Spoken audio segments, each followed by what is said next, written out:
Chapter 20. And David fled from Naioth in Ramah, and came and said before Jonathan, What have I done? What is mine iniquity? And what is my sin before thy father, that he seeketh my life? And he said unto him, God forbid, thou shalt not die. Behold, my father will do nothing, either great or small, but that he will show it me. And why should my father hide this thing from me? It is not so. And David sware moreover, and said, Thy father certainly knoweth that I have found grace in thine eyes. And he saith, Let not Jonathan know this, lest he be grieved. But truly, as the Lord liveth, and as thy soul liveth, there is but a step between me and death. Then said Jonathan unto David, Whatsoever thy soul desireth, I will even do it for thee. And David said unto Jonathan, Behold, tomorrow is the new moon, and I should not fail to sit with the king at meat. But let me go, that I may hide myself in the field unto the 3rd day at even.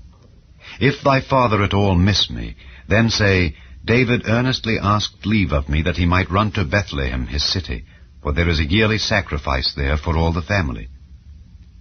If he say thus, It is well, thy servant shall have peace. But if he be very wroth, then be sure that evil is determined by him. Therefore thou shalt deal kindly with thy servant, for thou hast brought thy servant into a covenant of the Lord with thee. Notwithstanding, if there be in me iniquity, slay me thyself. For why shouldest thou bring me to thy father? And Jonathan said, Far be it from thee. For if I knew certainly that evil were determined by my father to come upon thee, then would not I tell it thee? Then said David to Jonathan, Who shall tell me? Or what if thy father answer thee roughly? And Jonathan said unto David, Come, and let us go out into the field. And they went out both of them into the field.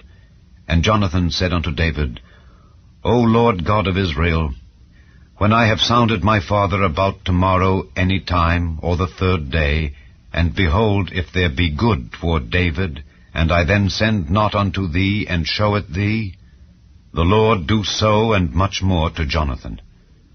But if it please my father to do thee evil, then I will show it thee, and send thee away, that thou mayest go in peace.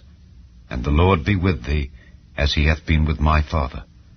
And thou shalt not only, while yet I live, show me the kindness of the Lord, that I die not, but also thou shalt not cut off thy kindness from my house forever.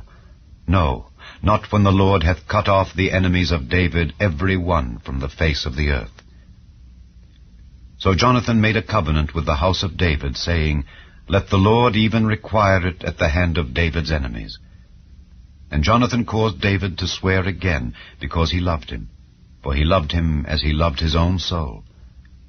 Then Jonathan said to David, Tomorrow is the new moon, and thou shalt be missed, because thy seat will be empty. And when thou hast stayed 3 days, then thou shalt go down quickly, and come to the place where thou didst hide thyself when the business was in hand, and shalt remain by the stone Ezel. And I will shoot 3 arrows on the side thereof, as though I shot at a mark. And behold, I will send a lad, saying, Go find out the arrows. If I expressly say unto the lad, Behold, the arrows are on this side of thee, take them, then come thou, for there is peace to thee, and no hurt, as the Lord liveth. But if I say thus unto the young man, Behold, the arrows are beyond thee, go thy way, for the Lord hath sent thee away. And as touching the matter which thou and I have spoken of, behold, the Lord be between thee and me forever. So David hid himself in the field, and when the new moon was come, the king sat him down to eat meat. And the king sat upon his seat, as at other times, even upon a seat by the wall. And Jonathan arose, and Abner sat by Saul's side, and David's place was empty. Nevertheless, Saul spake not anything that day, for he thought, Something hath befallen him, he is not clean, surely he is not clean. And it came to pass on the morrow, which was the 2nd day of the month, that David's place was empty. And Saul said unto Jonathan his son, Wherefore cometh not the son of Jesse to meat, neither yesterday nor today?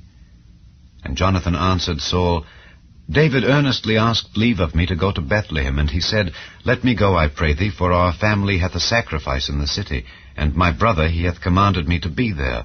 And now, if I have found favor in thine eyes, let me get away, I pray thee, and see my brethren.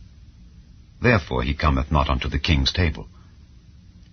Then Saul's anger was kindled against Jonathan, and he said unto him, Thou son of the perverse rebellious woman, do not I know that thou hast chosen the son of Jesse to thine own confusion, and unto the confusion of thy mother's nakedness? For as long as the son of Jesse liveth upon the ground, thou shalt not be established, nor thy kingdom.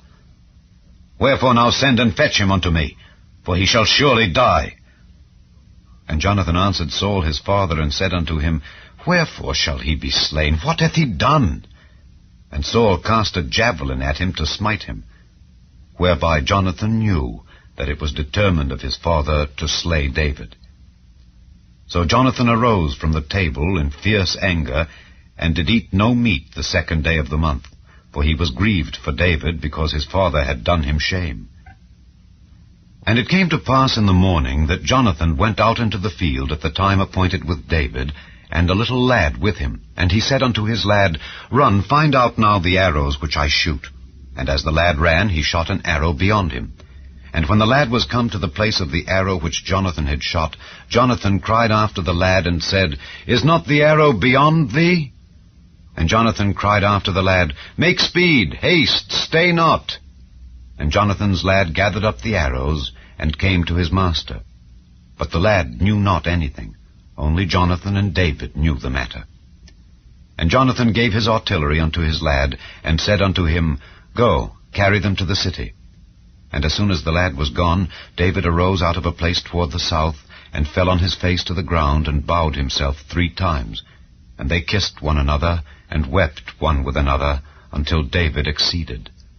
And Jonathan said to David, Go in peace, forasmuch as we have sworn both of us in the name of the Lord, saying, The Lord be between me and thee, and between my seed and thy seed forever.